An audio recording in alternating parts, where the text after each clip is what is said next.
I am the prophet Elijah reborn in Malachi 4 verse 5 and the messenger of the covenant of Malachi chapter 3.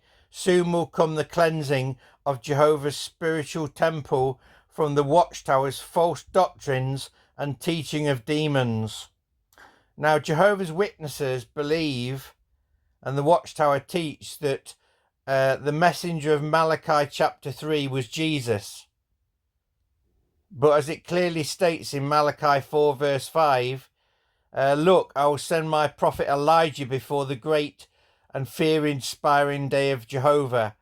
They believe the prophet being sent back, Jehovah's Witnesses, that it's the Elijah class, the anointed, right, who did a restoration work. I had a letter from the Bethel in London about in 2012, and they said it was a restoration work that the anointed were doing, but it's absolutely rubbish. The messenger, obviously, in Malachi chapter 3 is Elijah, which is me, and the cleansing of the temple is coming.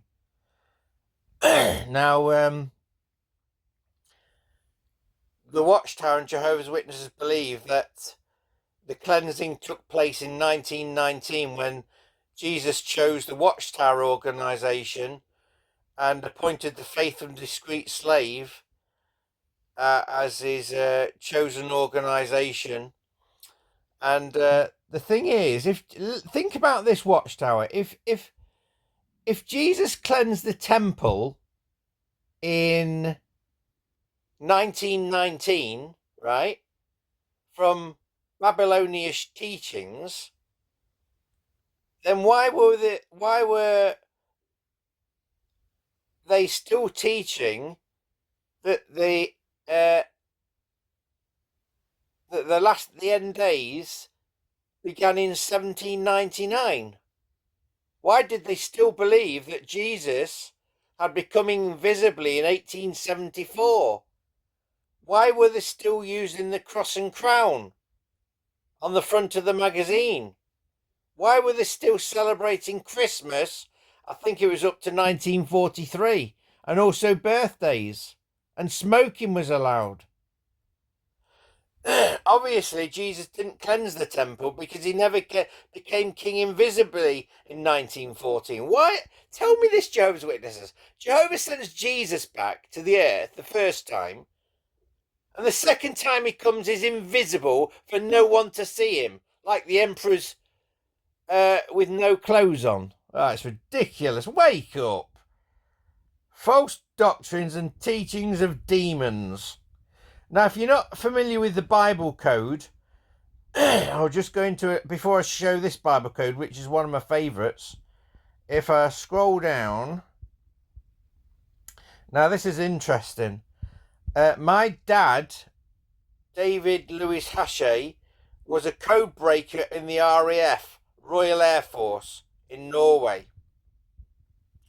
Eliyahu Rips, Eliyahu is another name for Elijah, who I am, is an Israeli mathematician and professor at the Hebrew University of Jerusalem. He is known for his work on the Bible code, which is also referred to as the Torah code, or ELS, equidistant letter sequence. Rips, along with Doran Whitson and Yoav Rosenberg, conducted a study in the 1990s that gained significant attention in the media and sparked widespread debate.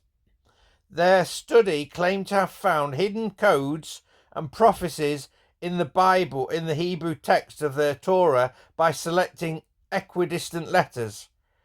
The research by Rips and his colleagues has been both praised and criticised, and the Bible code remains a topic of controversy in the field of biblical studies. Harold Gans is a retired senior codebreaker from the National Security Agency, NSA, and an expert in cryptanalysis.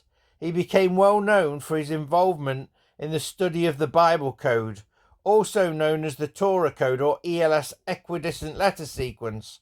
The Bible code is a controversial theory that suggests hidden messages and prophecies can be found by selecting equidistant letters in the Hebrew or of the Torah texts.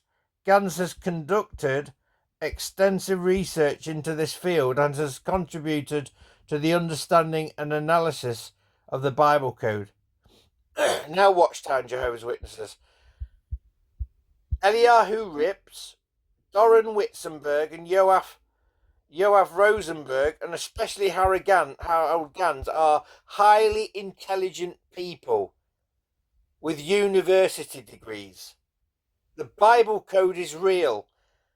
The Watchtower did an article on jw.org. If you search Bible code, it's April the 1st, 2000. Go read it. They don't believe in the Bible code. As if Jehovah, a mathematician, isn't going to encode the Bible. Think about it. You tell me, how do you ever prove that the Bible is God's word and inspired? You can't. There's no evidence. The only way to do it is to find codes in the Bible that Jehovah's put there that proves that the Bible is inspired of God. Think about it, Jehovah's Witnesses and Watchtower.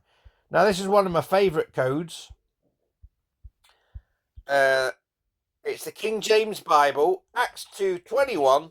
It says, "And it shall come to pass that whoever shall call on the name of the Lord shall be saved." And spelt out from,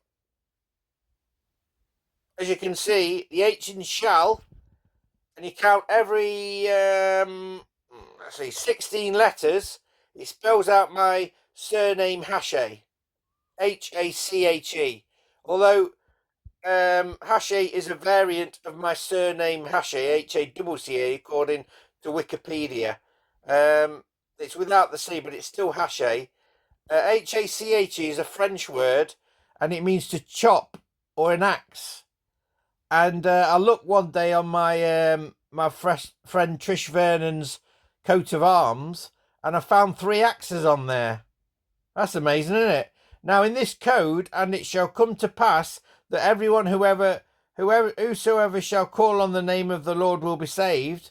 I guarantee no one, no code breaker or Bible code expert will be able to find any other name in there, let alone a 5-letter name. Right? Why is my name in there? Because though I am the Lord, and everyone who calls on the name of me will be saved. An incredible Bible code. Anyway, enjoy that one. Bye.